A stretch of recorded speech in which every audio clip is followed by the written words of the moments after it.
Hello! J'ai remarqué que sur YouTube, on n'avait pas de vidéo d'actualité graphique. Du coup, j'ai envie d'installer ça et de vous proposer un contenu qui serait basé sur des actus marquantes dans le graphisme, sur le design ou sur l'art. Sur le même modèle que les actus du jour d'Hugo Décrypte, je pense faire un format plutôt court qui se regarde facilement en mangeant ou dans les transports par exemple. Dans l'idée, j'aimerais publier ce type de vidéo un mois sur deux pour avoir une sélection de nouveautés qui soit intéressante. J'espère que ça va vous plaire. Si vous vivez en Île-de-France, vous connaissez évidemment la RATP. En place depuis plus de 73 ans, la RATP s'est digitalisée avec le temps et a créé une app qui permet aux voyageurs d'avoir accès à des itinéraires et à des horaires, et plus récemment d'acheter des titres de transport directement depuis un téléphone. Jusqu'ici, parée d'une identité un poil vieillissante, la Régie des transports parisiens a choisi de retravailler son image de marque en changeant le nom de son app et sa charte graphique. Depuis quelques semaines, l'application s'est rebaptisée Bonjour RATP, arbore un élégant bleu sombre et s'appuie sur d'incroyables illustrations pour communiquer. Aux commandes du projet, on retrouve l'agence Sidley et les talentueux Mathilde Vallée et Alexandre Nard aux illustrations. L'idée derrière ce rebranding était de créer une app plus intuitive et un environnement graphique plus convivial. Bien plus dynamique qu'avant, l'application permet aujourd'hui d'avoir accès à des recommandations de lieux d'intérêt comme des restaurants, vous indique où trouver d'autres moyens de transport type Vélib ou trottinette, et se positionne réellement comme un allié des déplacements du quotidien. Ce rebranding a aussi donné naissance à des affiches print et à des publicités digitales qui laissent apercevoir l'étendue du travail effectué par l'agence. On reste sur une thématique de transport puisque Cadillac, la célèbre marque américaine de voitures de luxe, a récemment dit au revoir à son ancien logo pour une version plus moderne réalisée par le studio Mother Design. Les couleurs du mythique logo ont disparu.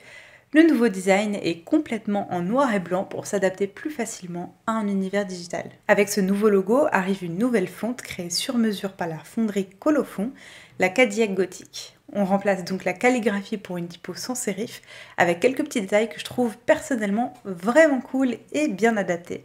Cadillac, avec ce redesign, se lance également dans l'ère de l'électrique puisque deux nouveaux véhicules seront présentés dans les années à venir et arboreront évidemment ce nouveau logo. Depuis quelques temps, le luxe s'est emparé des nouvelles technologies pour faire connaître et vendre ses produits.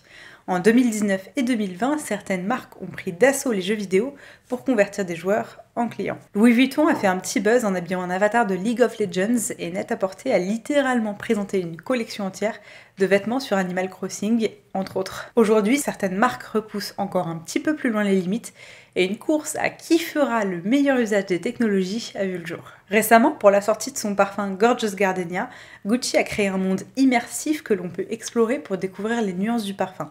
On y trouve un univers hyper travaillé, des informations concernant les matières premières composant le parfum, mais aussi quelques QR codes pour pousser l'expérience encore un peu plus loin.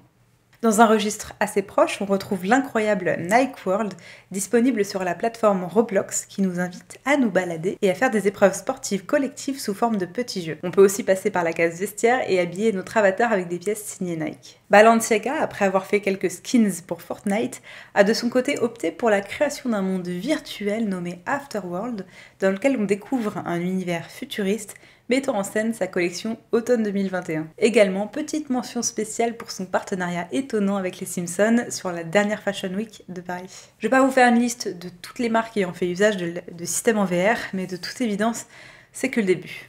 Dans la catégorie des sites qui ont du sens, je voudrais vous parler de Fingerspelling. Le studio Hello Monday, qui a notamment comme client régulier Google, a récemment collaboré avec l'American Society for Deaf Children pour créer une app révolutionnaire également disponible sur navigateur. En donnant l'accès à votre caméra, le site vous demande de mettre votre main en avant et vous propose une leçon particulière d'apprentissage de la langue des signes. Le bon placement des doigts étant essentiel pour communiquer, l'algorithme du site est en mesure d'indiquer si votre positionnement est le bon et comment l'améliorer en direct live. Partant du constat que l'apprentissage via des écrits ou des vidéos est moins engageant que des procédés interactifs, le studio a souhaité créer un site qui puisse être ludique pour les adultes comme pour les enfants. On retrouve donc plusieurs niveaux d'apprentissage et chaque mot réussi vous rapporte des points pour passer au niveau supérieur. Pour rappel, plus de 7 millions de Français reconnaissent avoir une déficience auditive et plus de 360 millions de personnes sont malentendantes à travers le monde. Du coup, vous pouvez apprendre les bases du langage des signes et rendre un grand service à une personne malentendante ou devenir le traducteur le plus classe de l'histoire. Je pense que vous avez tous vu ou entendu parler de la vidéo de Mark Zuckerberg dévoilant Meta, la nouvelle identité du groupe Facebook et son ambition de créer un métaverse en 3D. La vidéo est un peu robotique et très lisse, mais dans l'idée, pourquoi pas. Hey. Pour promouvoir le tourisme de son pays, l'Office du tourisme islandais a parodié cette vidéo en créant le personnage de Zach Mosbergsson, un sosie de Mark. Hi. La vidéo reprend les codes graphiques de Meta pour faire la promotion de l'Icelandverse, un univers extraordinairement réel avec de vrais humains, de vrais paysages et un humour bien piquant. It's completely immersive, with water that's wet. La vidéo, en plus d'être drôle et réussie, a été approuvée par Mark himself. Skies you can see with your eyeballs. Volcanic rocks you can caress. Un beau coup de communication donc, comme on les aime. L'art et les réseaux sociaux, c'est pas l'amour fou. Concrètement, les réseaux sociaux type Instagram, TikTok ou encore Facebook ont du mal à faire la différence entre des images représentant de l'art et des images à caractère pornographique. Tout ce qui est susceptible d'être relié à cette deuxième option sont automatiquement censurés, privant Internet d'œuvres d'art mettant en scène la nudité. Je pense notamment à l'œuvre L'origine du monde qui avait été publiée par un utilisateur de Facebook et dont le post avait été tout simplement supprimé. Pour contrer ce problème, les musées d'art de Vienne ont trouvé une solution assez osée, mais plutôt intelligente.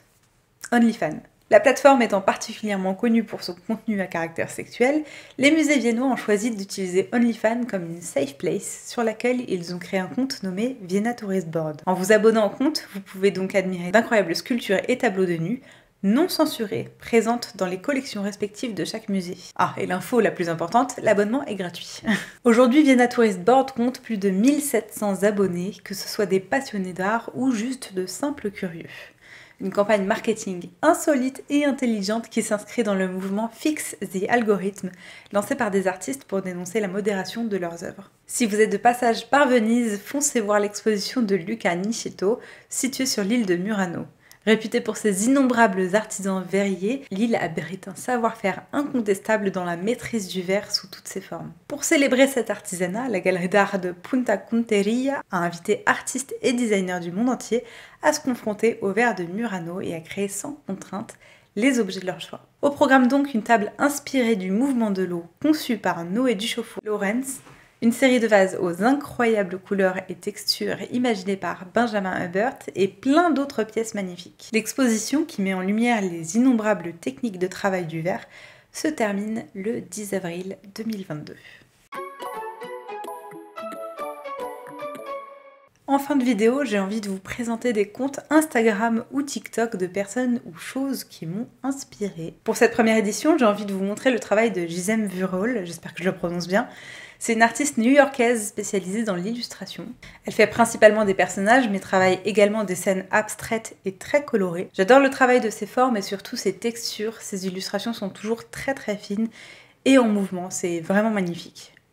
D'ailleurs, pour l'anecdote, cette illustration fait partie de sa collection. J'espère que cette toute première édition des Design News vous aura intéressé. Si c'est le cas, je vous invite à vous abonner, évidemment. Si vous ne me connaissez pas encore, je m'appelle Eva, je suis graphiste et j'essaie de vous partager au quotidien de l'art, du graphisme. Voilà, donc si ma chaîne peut vous intéresser, n'hésitez pas à nous rejoindre et à liker cette vidéo, ça me soutiendra énormément. Je vous dis à très bientôt, bye.